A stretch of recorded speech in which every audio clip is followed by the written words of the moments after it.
on to some of your unpopular ideas. We've had loads in, and again, a really big thank you to everyone that took the time. One of the other topics that many of you were excited about was home ownership.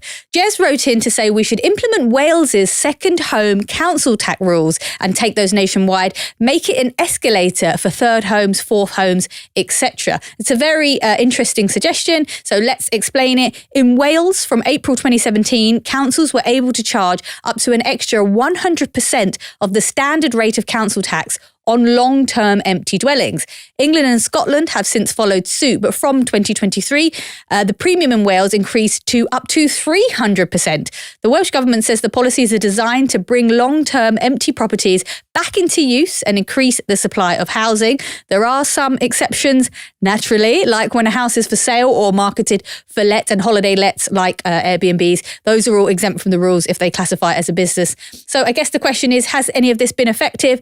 Well, kind of. There's been an increase in the number of homes on the market, but actual sales do remain low. Local real estate agents claim that the properties coming onto the market are too expensive for first-time buyers and that many homes are being listed, but they're exploiting the loophole of the extra tax not being payable if the house is listed for sale.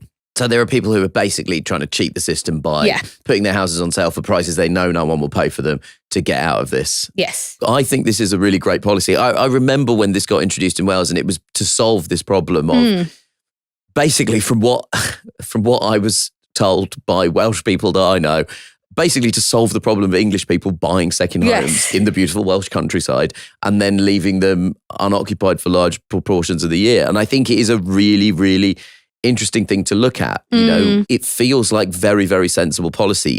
I think with policy, there's always going to be loopholes that are going to be exploited by unscrupulous people. You try and crack down on those loopholes as much as humanly possible. But yeah, I do think that it is, anything that's unpopular with estate agents has got to be a good thing for the rest of us. Continuing on the topic of council tax, our listener Adam wrote in to say that we should switch out council tax for a property tax that targets owners over residents, noting that it's a form of wealth tax that is easily enforceable. Now, Adam's suggestion is actually backed up by Fairer Share, which is a campaign to tear up council tax and move to a proportional property taxation system. So this organisation advocates for applying a simple flat rate of 0.48% to the current value of your property, which would actually bring in more money for councils than the current system. About 75% of households would actually pay less money compared to the current council tax system. Fairer Share also argues that it would increase the supply of housing, which might make it easier for people to buy. So I don't know how unpopular this policy actually is when you get into the nuts and bolts of it.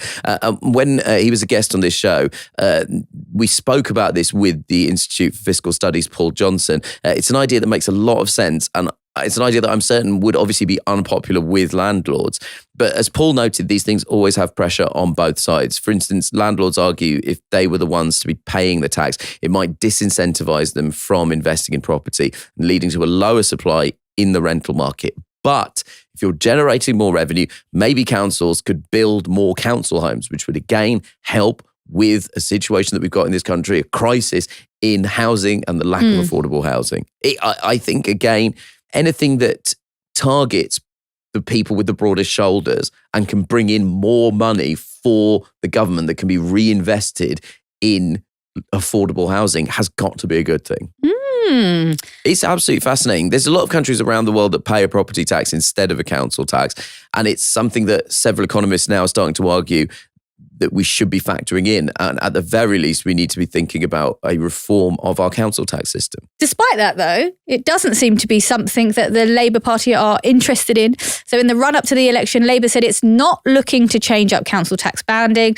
And since being in government, Housing Minister and Deputy PM Angela Rayner has refused to rule out scrapping the 25% council tax discount for single occupiers. That might be another of the government's forewarned tough decisions and is sure to be unpopular. Another topic we had a lot of engagement around was wages, and a few of you had some ideas around a maximum wage. Both Kathy and Daniel wrote in to propose a maximum wage that is a multiplier of the minimum wage, and that would mean that anyone earning over the maximum wage would be subject to a 100% wealth tax.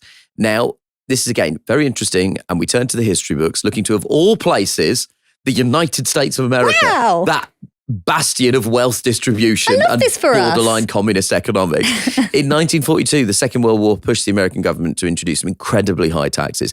The top marginal tax rate was set at 90%, where it remained until the Kennedy administration in the early 1960s brought it down to 70% and later brought down by Ronald Reagan in the 1980s to 50%. According to Sam Pizzigati, who's the co-editor of inequality.org, this actually had a profound effect on inequality. In the 1970s, the top 1% share of the pie was 10% of US income versus a quarter in 1928. For some context, according to a 2021 study by Credit Suisse, the top 1% in the UK owns more than 50% of the country's total wealth. Now, obviously, this would be unpopular with certain people. My question for you is, do we care about their feelings? I don't know them, so I don't know who they are. As Zoe very succinctly pointed out, some of the least integrated in the UK are the ultra wealthy. I don't know one. I do not have one. I don't have their number on my phone. There's no one they can. So doesn't bother me. I think that there's a real problem in terms of we're facing a series of different crises, and certainly underpinning a lot of it is a lack of money being pumped into the country via the government. And how do you raise that money? How do you get money into the health sector? How do you get money into building affordable housing? How do you get money into our infrastructure, which is sort of crumbling all around us?